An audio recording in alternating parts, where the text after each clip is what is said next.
그 다음에 병원과 약에 대해서 제가 할 말은 아닙니다만은, 제 그 부족한 경험, 잘못된 경험을 한번 봤습니다. 여든 한 가지 이유라는 책을 쓰신 허영래 작가님이십니다. 잠깐. 이분이 몇 가지 이런 데 대한 책을 쓰고 죽었습니다. 10년 전 얘기라 이게. 근데 거기서 권력이라는 거를 제목을 출판사에서 좀 잘못 적었고 사실 의학 권력을 말하는 책이었고요.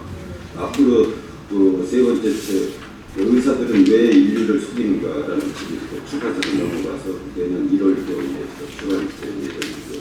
그런데 또 네 번째 쓰고 있는 또 앞으로 계속 적어도 6, 7번째 책까지는 전부 신흥적인 현대학의 허구를 파헤치는 그런 쪽으로 계속 집필할 생각입니다. 선생님, 근데 제가 이 책을 봤는데 보니까 앞에 어려서 되게 병원을 자주 다니셨던 것 같아요. 맞죠? 예. 근데 왜? 제가 13살경에 네.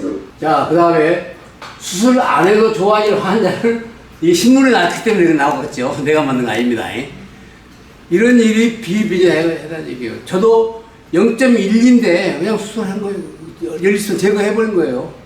열리선 제거하고 뭐 제거해갖고 손해 날 거 이게 없죠. 아까 얘기했습니다만 전화 이런 주변에나 이런 일들이 많이 있다는 얘기입니다. 신문에 날 정도면 이 고발 당했을 것이죠 아마.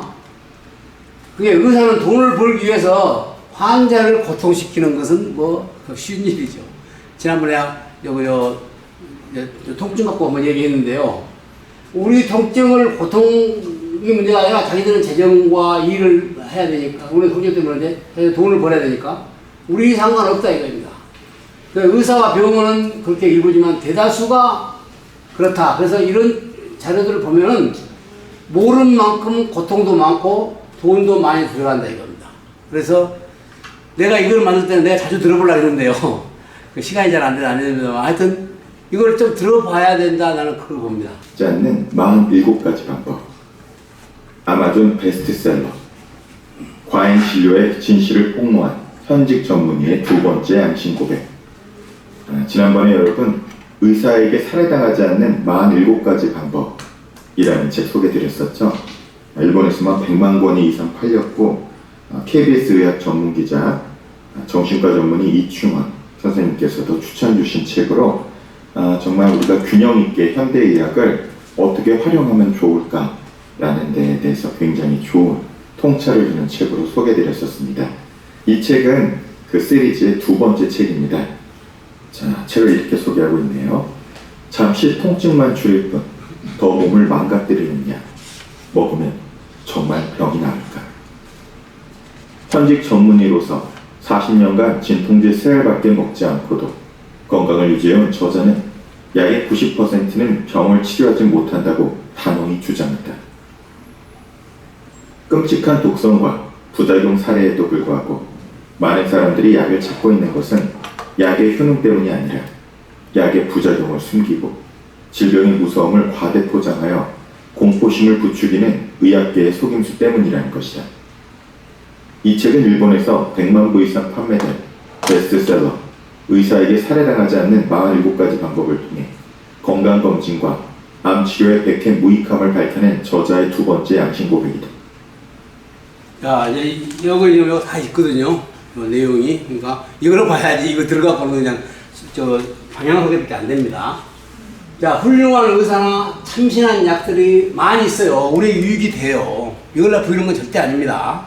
그러나 부하려고 하는 의사 47가지 약, 그 다음에 병원 이것들이 문제라 이거죠. 그래서 나는 최대한 병원과 약을 조심할 정도의 어떤 이제 수준이 올랐습니다.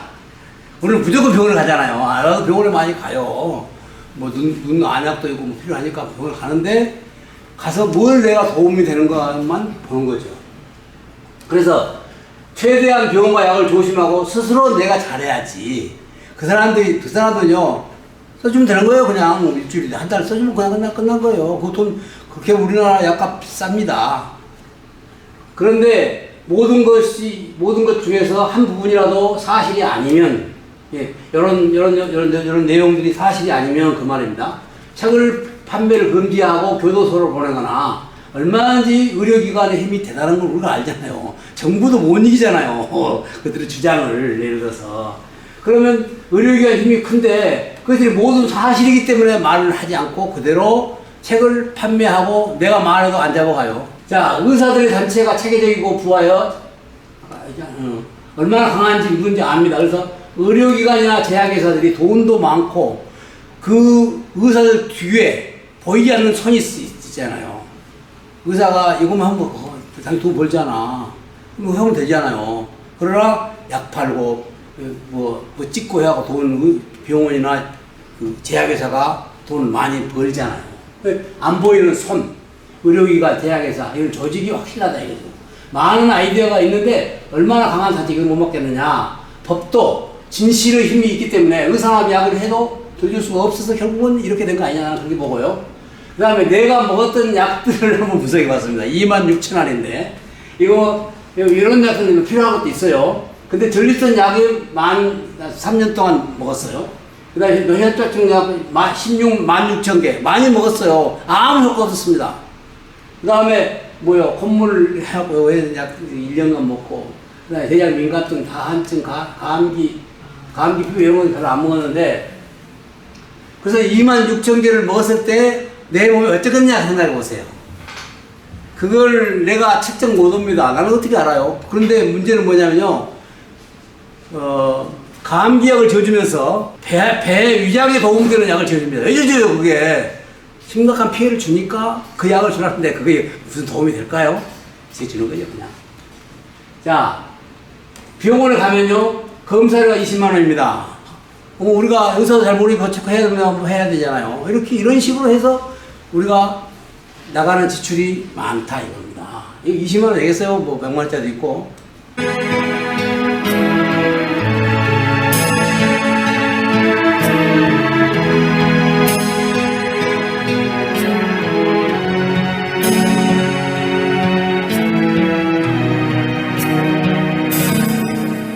넓은 월 동쪽 끝으로 옛 이야기 지졸된 실개천이 휘돌아 나가고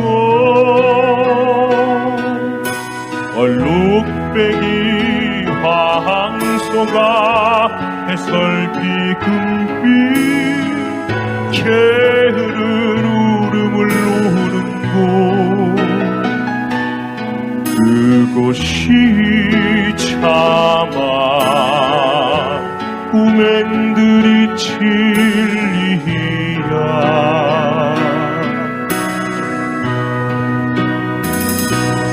질화로에 재가 식어지며 비흰밭에 밤바람 소리 말을 달리고 엷은 졸음에 겨우 늙으신 아버지가 집벽에를 쏟아 보이시는 곳 그곳이 참아 꿈엔들이 진리야. 흙에서 자란 내 마음 파란 하늘빛이 그리워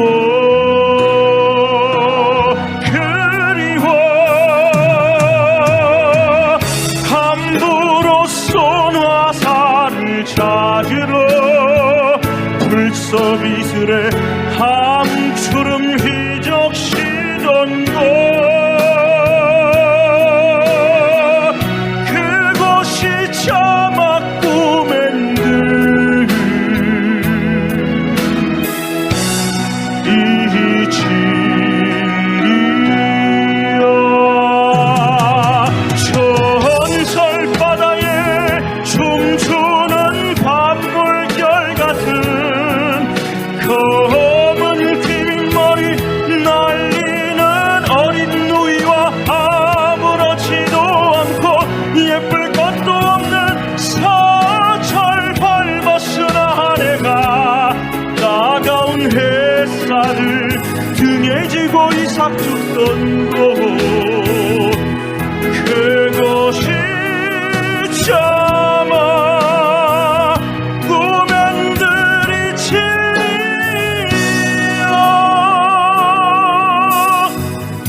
하늘에는 성근 별 알 수도 없는 모래성으로 발을 옮기고